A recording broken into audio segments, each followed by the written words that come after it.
Guys, welcome back to the channel. I hope you're doing really well. If you're new to this channel, do help me out by hitting that subscribe button, and if this video helps you, just hit that like button.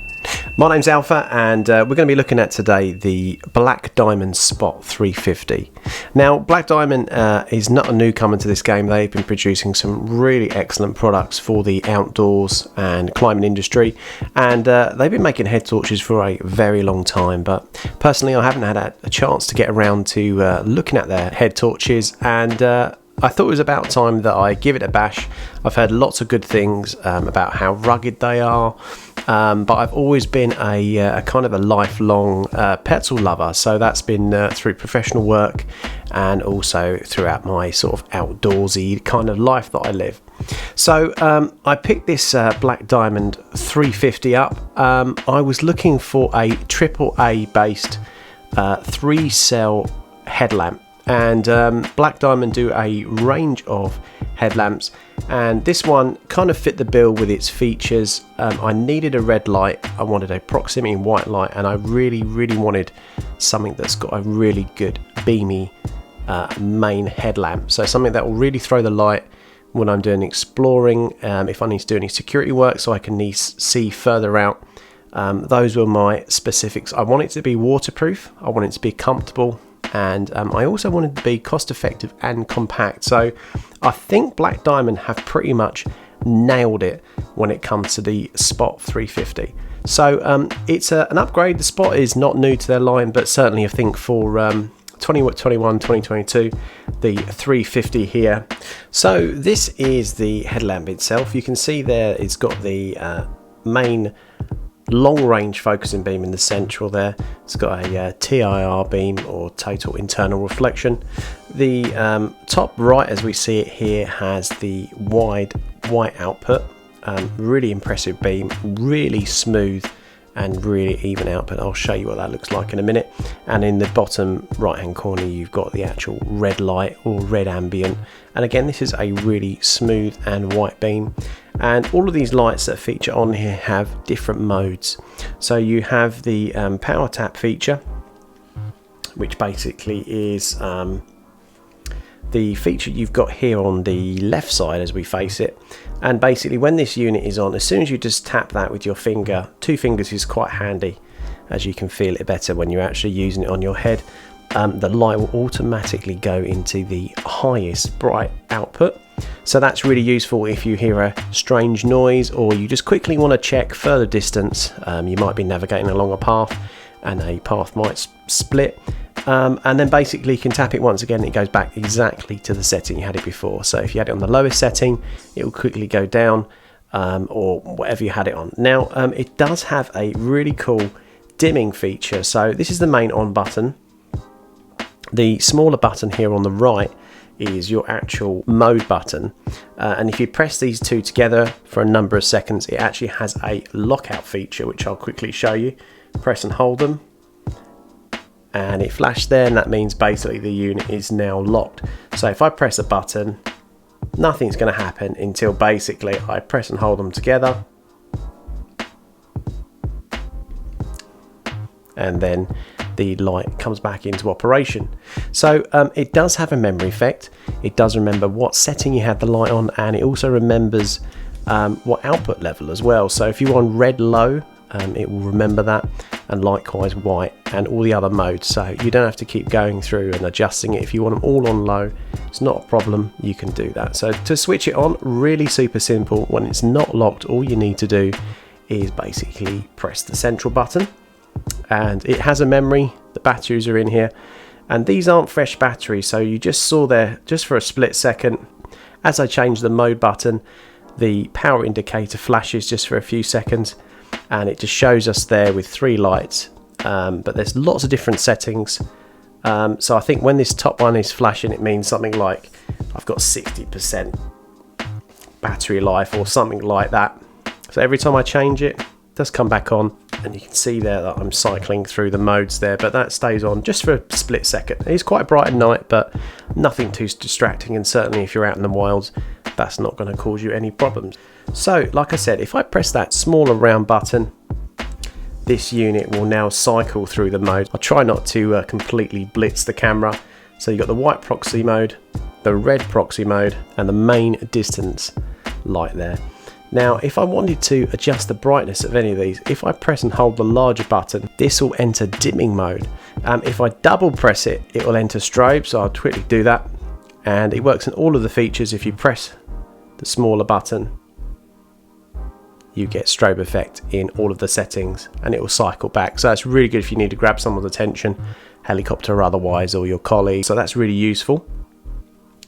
Simply by pressing the main button, it turns it back off. And a dimming feature, I'll show you the main light.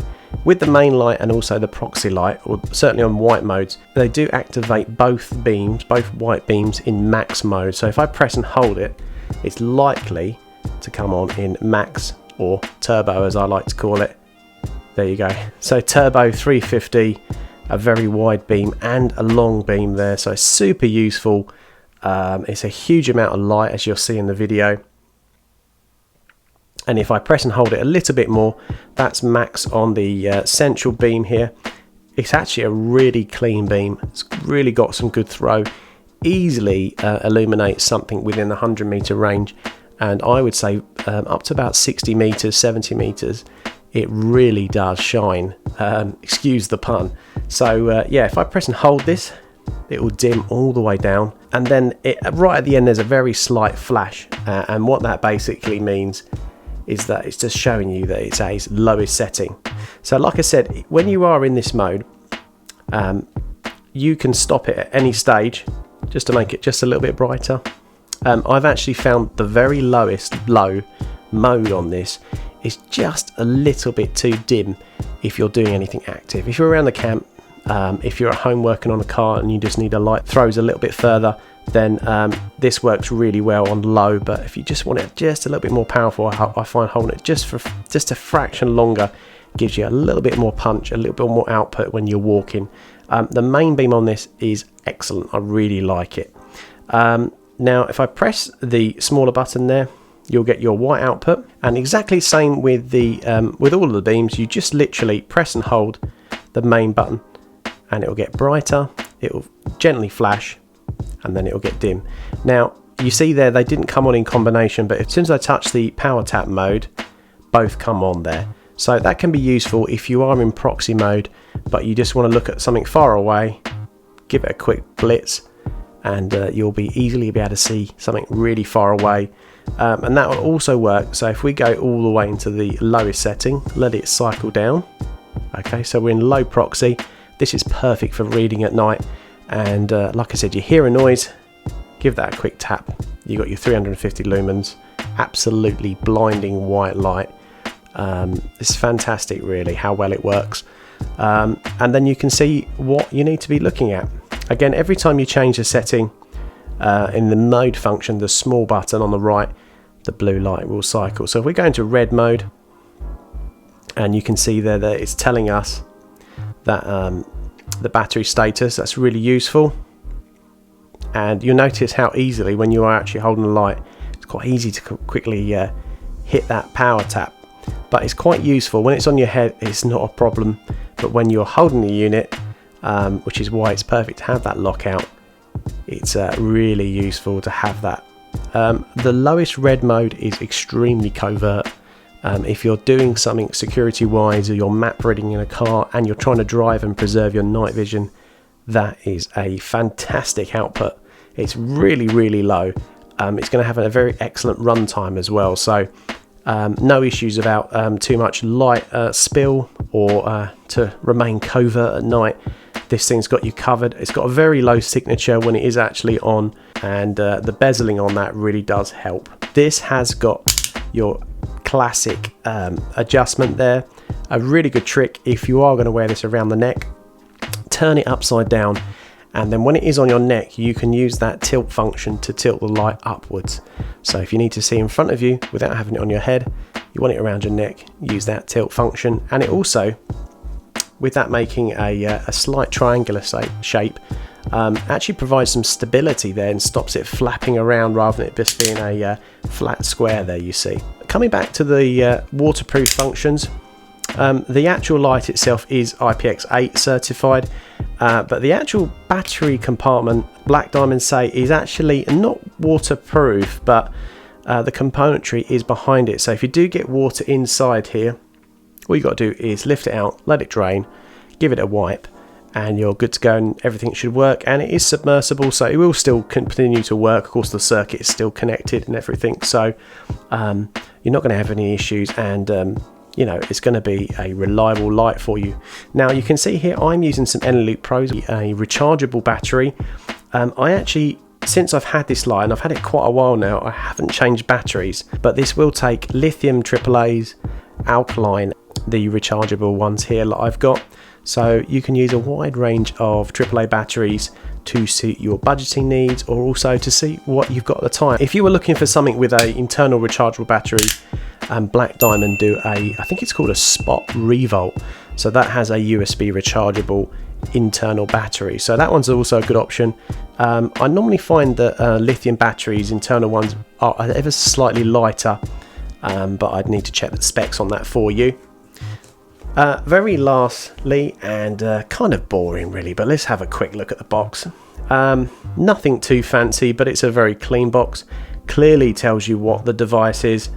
Some nice branding there. On the back there you've got some of your burn times, some of the reserve features, tells you about the power tap, everything we've covered basically.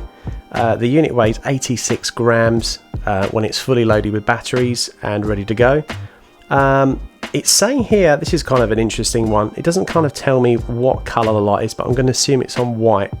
So white low is 6 lumens, and then it's saying medium and max, but you have to appreciate this does have dimming feature. So technically, yes, that is the lowest, and 350 is the maximum, but it's got kind of an infinity adjustable dimmer on it. So it's up to you how bright you want the light.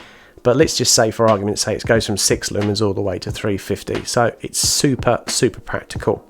And of course you can see from the example there where I illuminate the church, which is about 25 to 30 meters away, around about 100 foot. It does a really good job of lighting up the church, and of course as soon as you put it into that max mode, it just obliterates it, and it's so bright, and it's just like daylight really in the dark of night. So no issues there at all.